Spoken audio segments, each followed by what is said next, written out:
I'm the Social Family Service Director for Bad River Tribe, and I was responsible for the supply post and organizing the volunteers for the community. And so we took in all the donations from all over Indian country and from our neighbors in the city of Ashland. And we organized all those supplies and delivered them to those that were directly or indirectly affected by the flood. And I guess in some way I could say that I was directly affected by the flood because both my sisters lost everything in the flood. And my grandmother's house was flooded out. And so that was, I don't know how other words to describe it, that it hit home for many of us.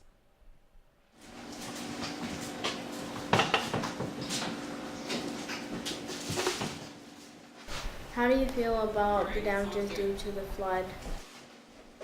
Well, the roads is one of my main concerns, probably because I love riding the back roads, and there's a lot of history to the back roads of Oneida or Bad River, and we won't be able to get back there for a while. I'm not sure where they're at with that, and so I'm worried about the roads and how we're able to get to that part of the res, and how that will affect our hunting and for this coming fall, and how much it's going to cost us, and what will that mean for the tribe.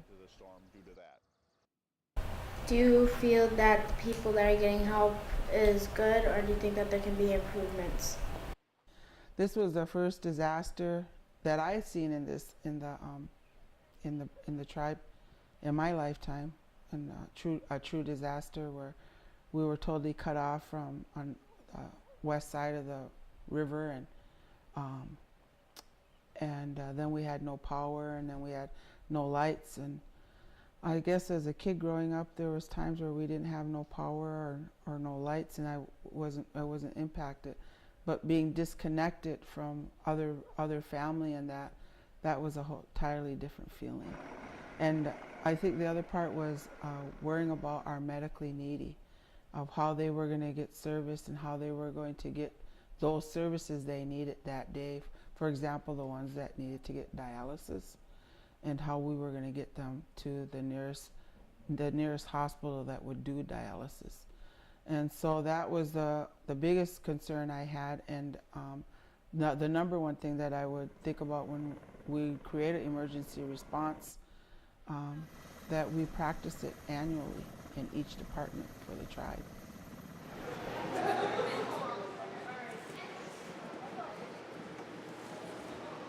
We've received water donations, received supplies, food supplies.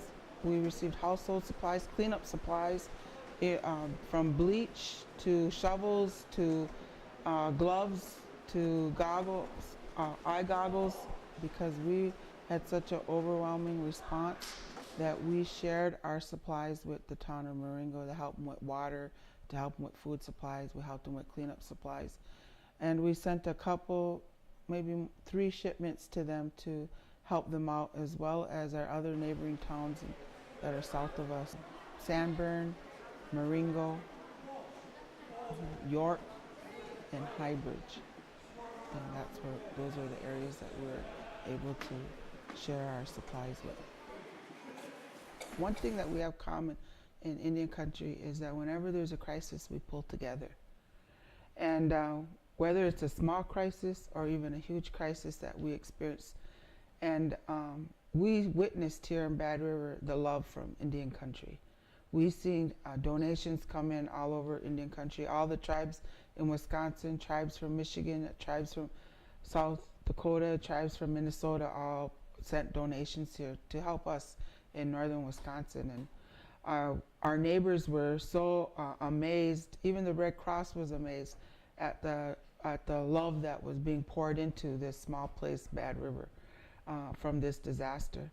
And I think when I think about all those other types of calamities that can occur, anything can happen, anything's possible. However, I always think about what our elders teach us is that always be ready. Hey? always be prepared. And they taught us that when they taught us how to live off the land. We never forgot how to do that.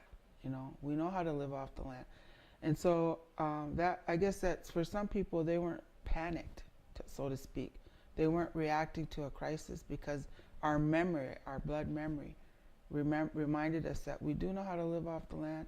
We know how to live off the water. We know how to respect the water. And so I think that that transpired through that disaster, that we remembered how to do those things, that we never forgot those things. And that's what pulled us together.